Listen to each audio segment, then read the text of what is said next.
প্রিয় বন্ধুরা, আজ আমি পবিত্র ৩০ পারা কোরআনের এমন একটি আয়াত আপনাদের সাথে শেয়ার করব, যে আয়াতটি আপনার জীবনের মোড় ঘুরিয়ে দিবে, যে আয়াতটি আপনার মনের সব হতাশা, সব দুঃখ, সব পেরেশানি মুহূর্তে দূর করে আপনার মনে এনে দিবে এক অনাবিল শান্তি, যা আপনার সারা জীবনের সব অশান্তি দূর করার জন্য যথেষ্ট, সব টেনশন খতম করার জন্য যথেষ্ট।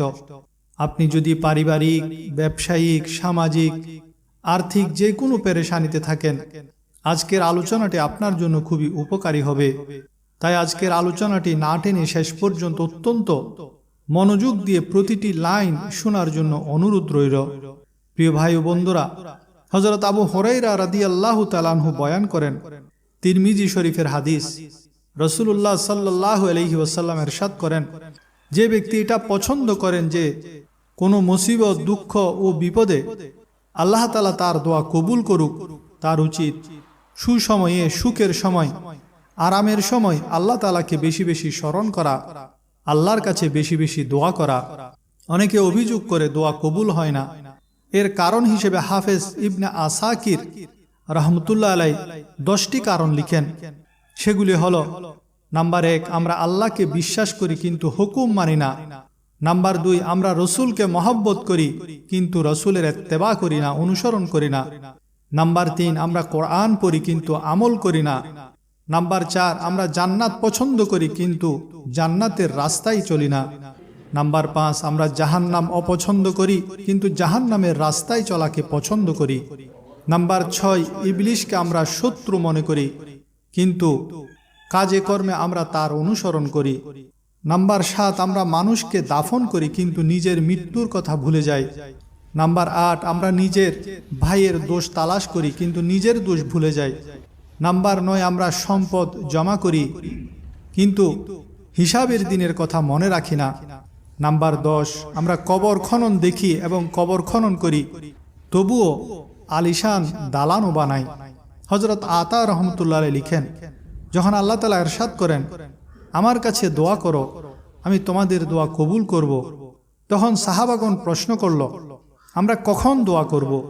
তখন আল্লাহ তাআলা সাহাবাগণের এই প্রশ্নের জবাবে স্বীয় হাবিবকে বলে দিলেন, যখন আমার বান্দা আপনার কাছে আমার ব্যাপারে প্রশ্ন করে তখন বলে দিন আমি নিকটে, আর যখন কোনো দোয়াকারী দোয়া করে আমি সেই দোয়া কবুল করি।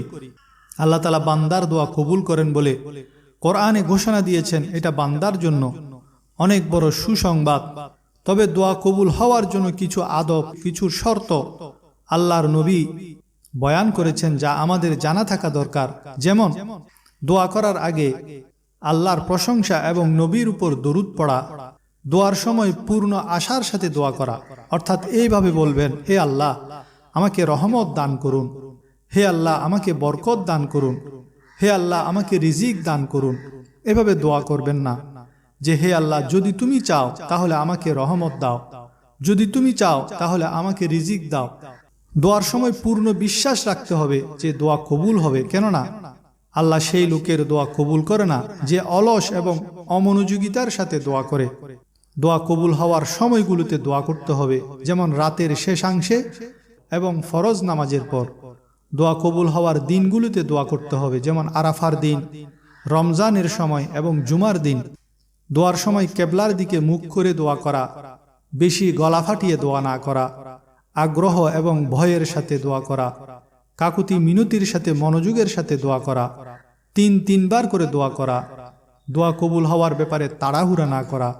দোয়া কবুল হওয়ার জন্য বেশি জরুরি হলো গুনাহ থেকে তওবা করা, মানুষের কোনো হক কব্জ করলে তা ফিরিয়ে দেয়া, কারো উপর জুলুম করলে তার কাছ থেকে মাফ চেয়ে নেয়া। দোয়া কবুলের আরও একটি শর্ত হলো আল্লাহর আহকামের উপর আমল করা। 3 জনের দোয়া দ্রুত কবুল হয়, যেমন মা বাবার দোয়া, মুসাফিরের দোয়া এবং মজলুমের দোয়া। তাই মা বাবার দোয়া নিয়া, মুসাফিরের খেদমত করা এবং মজলুমের সঙ্গ দেয়া। মনে রাখবেন, বান্দা হিসেবে 30 পারা কোরআন থেকে সূরা বাকারার 186 নং আয়াতটি আমাদের জন্য অনেক বড় সুসংবাদ, অনেক বড় নিয়ামত। যেমন আল্লাহ তাআলা ঘোষণা করেন, ওয়া ইজা সাআলাকা ইবাদি আন্নী ফাইন্নী করিবুন উজিবু দাওয়াতাদ দাঈ ইজা দাআনি ফালিয়াস্তাজিবু লি ওয়ালিয়ুমিনু বি লাআল্লাহুম ইয়ারশুদুন। অর্থাৎ যখন আমার বান্দারা আমার সম্পর্কে তোমাকে জিজ্ঞেস করবে তখন তাদের বলে দাও আমি তাদের কাছেই আছি। দোয়াকারী যখন আমার কাছে দোয়া করে তখনই আমি তা কবুল করি। সুতরাং তাদের উচিত আমার আদেশ মান্য করা এবং আমার প্রতি ঈমান আনা, যাতে তারা সরল পথ প্রাপ্ত হয়। প্রিয় বন্ধুরা, দোয়ার ব্যাপারে আমরা 14টি শর্ত কোরআন এবং হাদিস শরীফের আলোকে জানতে পারলাম। যেসব শর্ত ও আদবের প্রতি খেয়াল রাখলে নিশ্চিত দোয়া কবুল হয়। আপনি যে দোয়াই করুন না কেন আপনার দোয়া কবুল হবে। আল্লাহ আপনার আশা পূরণ করবে, আপনার অভাব দূর করবে, দুঃখ বিপদ মুসিবত থেকে উদ্ধার করবেন। এই আয়াতে আল্লাহর ওয়াদা বান্দা হিসেবে আমাদের জীবনে অনেক বড় পাওয়া। যদি আপনি বলেন আমার দোয়া কবুল হয় না, তবে চেক করুন আপনি দোয়ার আগে ওই শর্ত পূরণ করেছেন কিনা। যদি দোয়া কবুল না হয় তাহলে আপনার দোয়ার আদবে এবং কবুলের শর্তে কোনো না কোনো অপূর্ণতা রয়েছে, কারণ আল্লাহ তাআলার ওয়াদা মিথ্যা হতে পারে না।